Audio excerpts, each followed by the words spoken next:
Mesdames, Mesdemoiselles et Messieurs, bienvenue dans cette nouvelle édition. Au titre de l'actualité aujourd'hui, Maja Gojković, présidente du Parlement serbe, entame une visite officielle. Les députés de l'APN entament le débat du projet de loi relatif à la protection de l'enfance. Terrorisme. 22 terroristes abattus ce mardi après-midi à Bouira par les forces de l'ANP. Nigeria. John Kerry sera présent à la cérémonie d'investiture de Muhammadu Buhari. Irak, le gouvernement lance sa contre-offensive à Ramadi contre Daesh. Insolite, l'Arabie Saoudite lance une offre pour recruter 8 bourreaux. Nous débutons ce journal avec la présidente de l'Assemblée nationale de la République serbe, Maja Gojković, qui a entamé mardi une visite officielle de 3 jours en Algérie à l'invitation de M. Mohamed El-Arbi Ould Khalifa, président de l'Assemblée populaire nationale, qui l'a accueilli à son arrivée à l'aéroport international Houari Boumediene. Des entretiens auront lieu à cette occasion entre les deux responsables et porteront sur la diversification de la coopération entre l'Algérie et la Serbie et les moyens de la promouvoir au plan parlementaire.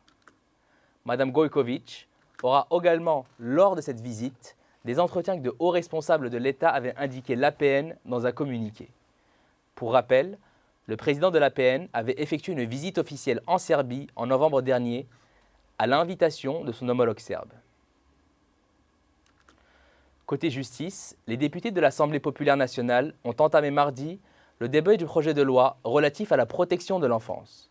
Au début de la séance, le ministre de la Justice, garde des Sceaux, Tayeb Louh, a présenté un exposé sur le projet de loi en question.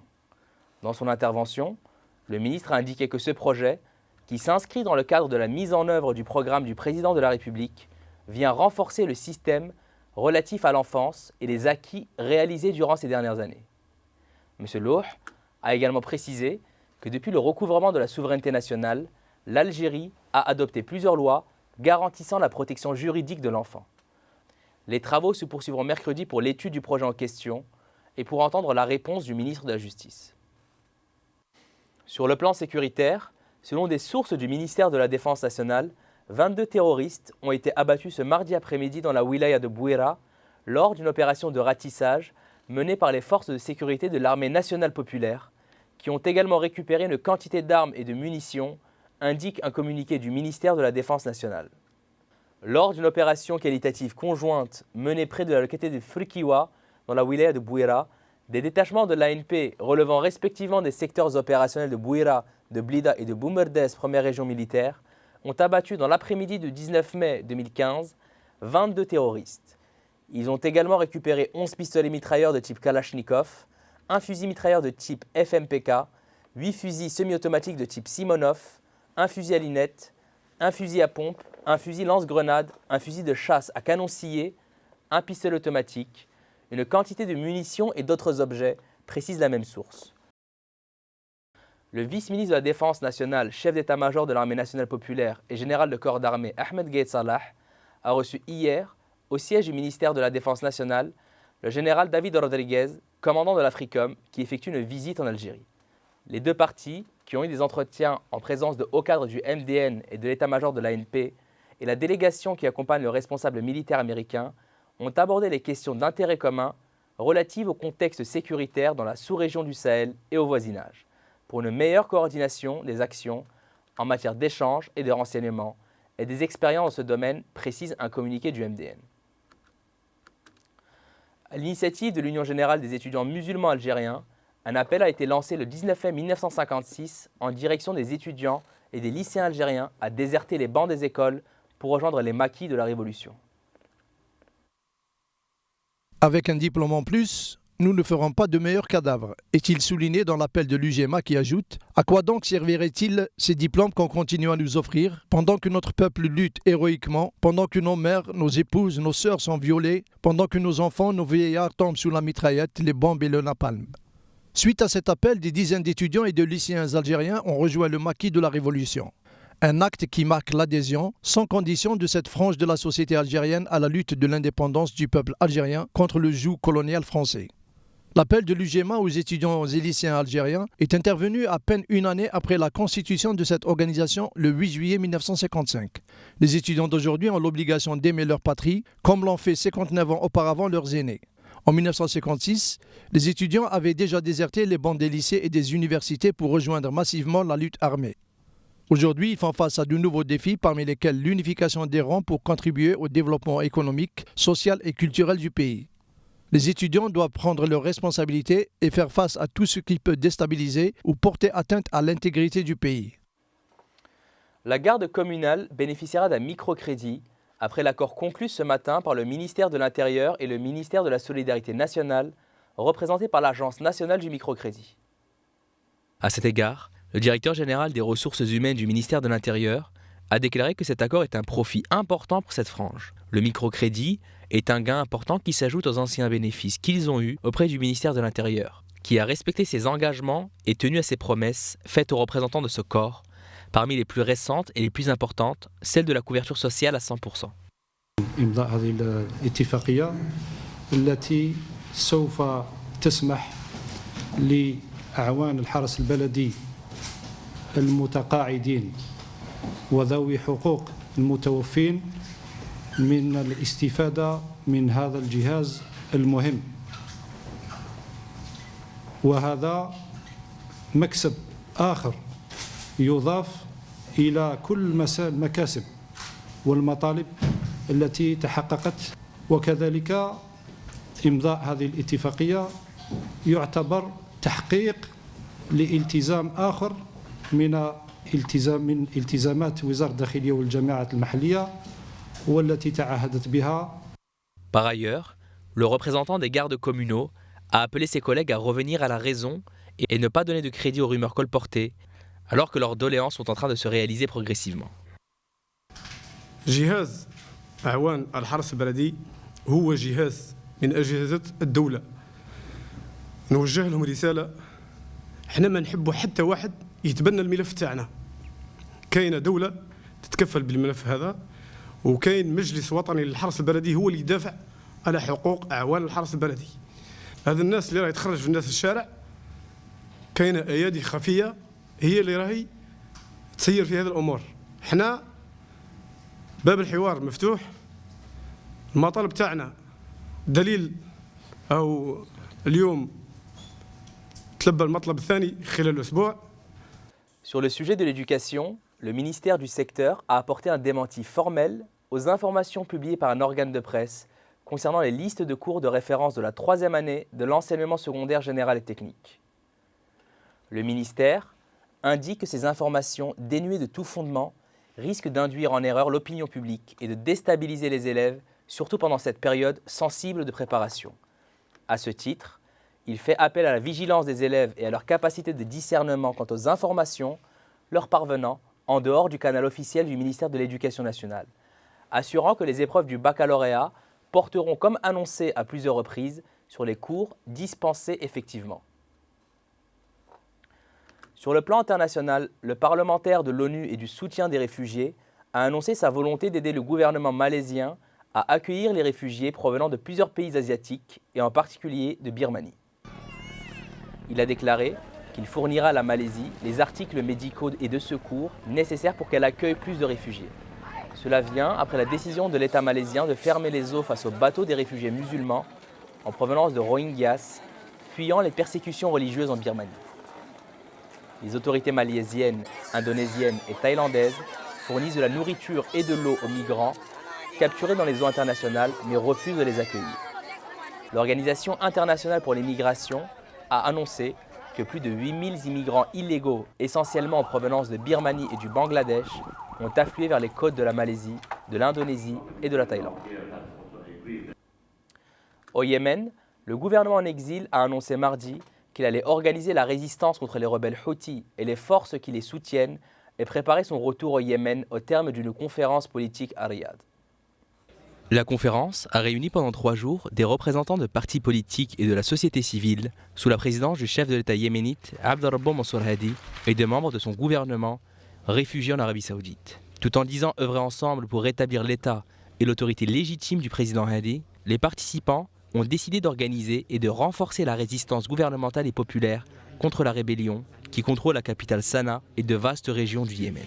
Ils entendent aussi trouver rapidement une zone sûre au Yémen pour que les institutions de l'État reprennent leurs activités à l'intérieur du pays, selon la déclaration de Riyad, lue pendant la séance de clôture. Les participants ont par ailleurs subordonné tout dialogue avec la rébellion à la mise en œuvre de la résolution 2216 du Conseil de sécurité de l'ONU. Cette résolution marque un seuil à ne pas dépasser dans toute future négociation qui pourrait se tenir sous les auspices des Nations Unies selon le texte. La résolution du Conseil de sécurité du 15 avril somme les Houthis de se retirer des zones conquises depuis leur offensive de l'été 2014 et leur impose un embargo sur les armes. En France, les enseignants se mobilisent mardi contre une réforme du collège portée par la ministre de l'Éducation nationale Najat Vallaud-Belkacem qui, à 37 ans, vit son baptême de feu après un parcours fulgurant. Sa réforme vise à lutter contre les inégalités scolaires, mais elle suscite le rejet de l'opposition de droite et de plusieurs intellectuels qui l'accusent de vouloir niveler par le bas la formation des élèves. Avant même les rassemblements, le Premier ministre Manuel Valls a promis que la réforme serait mise en œuvre comme prévu. Il s'agit d'un choix entre le mouvement, la réforme indispensable et le conservatisme, a ajouté le chef du gouvernement. En accordant 20% d'autonomie à chaque collège, on fait un pas tout à fait considérable qui va permettre d'améliorer le travail pour les enfants dans les conditions qui sont prévues par la réforme. Le fait de faire travailler autrement les enseignants, c'est aussi une attente. Il faut décloisonner. Peu après, Najat Vallaud-Belkacem a enfoncé le clou, assurant que la réforme se ferait bien à la rentrée 2016, tout en se disant ouverte à la discussion sur la mise en œuvre. La ministre franco-marocaine, qui s'est imposée sur la scène politique depuis 2007 dans des rôles de porte-parole, détient depuis août seulement le portefeuille très sensible de l'éducation. Toujours sur la France, le dessinateur Luz, qui annonce ce mardi vouloir quitter Charlie Hebdo, a choisi de s'installer à l'étranger. Une décision qui n'empêche pas son collègue et ami Patrick Pelloux de lui affirmer son soutien. 4 mois après les attentats de Charlie Hebdo et la perte de plusieurs de ses collègues, Luz n'y arrive plus. Le dessinateur pourrait même quitter la France et s'installer à l'étranger, à Berlin, en plus de quitter le journal satirique en septembre prochain.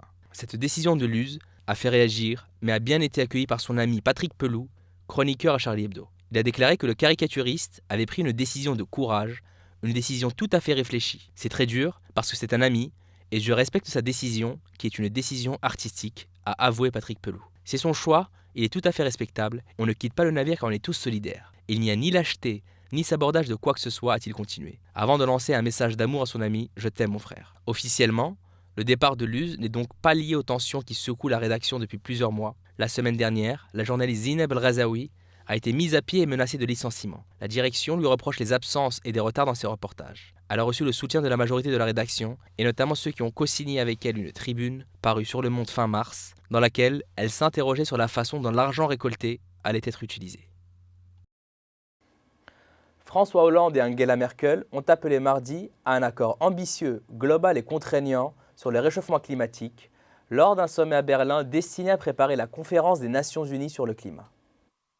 La France et l'Allemagne sont fermement résolues à déployer tous les efforts en vue de parvenir à la fin de l'année à Paris à un accord de l'ONU sur le climat qui soit ambitieux, global et contraignant, ont écrit les deux dirigeants dans une déclaration commune. Le président français et la chancelière allemande ont esquissé les contours d'un accord mondial sur le climat destiné à limiter le réchauffement de la planète à 2 degrés par rapport à l'ère pré-industrielle. Selon eux, si la conférence climat de Paris COP21 aboutit, le texte devra inclure un basculement radical des investissements sur des infrastructures et des technologies sobres, en carbone, et une utilisation des terres respectueuses du climat. Hollande et Merkel estiment qu'il faudra également renforcer la capacité, notamment des pays particulièrement vulnérables, à faire face et à s'adapter aux risques et aux dégâts inévitables dus au changement climatique. Comme nous l'évoquions dans les titres de ce journal, le secrétaire d'État John Kerry mènera la délégation américaine à la cérémonie d'investiture du président élu du Nigeria, Muhammadu Buhari, la semaine prochaine à Abuja, a annoncé mardi la Maison-Blanche. M. Buhari, qui a remporté l'élection présidentielle en mars contre le président sortant Goodluck Jonathan, doit être investi le 29 mai. Il s'agit de la première alternance par les urnes dans le pays le plus peuplé d'Afrique et première puissance économique du continent. Un grand nombre de chefs d'État et de gouvernements africains et occidentaux devraient également se rendre dans la capitale nigériane pour cette cérémonie. Durant sa visite au Nigeria en janvier, M. Kerry avait alors fait savoir aux principaux candidats à la présidentielle que la façon dont se déroulerait le scrutin aurait des répercussions sur les relations entre le Nigeria et les États-Unis. Le Nigeria a souvent été secoué par des violences post-électorales par le passé. La reconnaissance de sa défaite par M. Jonathan, avant même la publication officielle des résultats, a contribué au déroulement pacifique du scrutin selon les observateurs étrangers.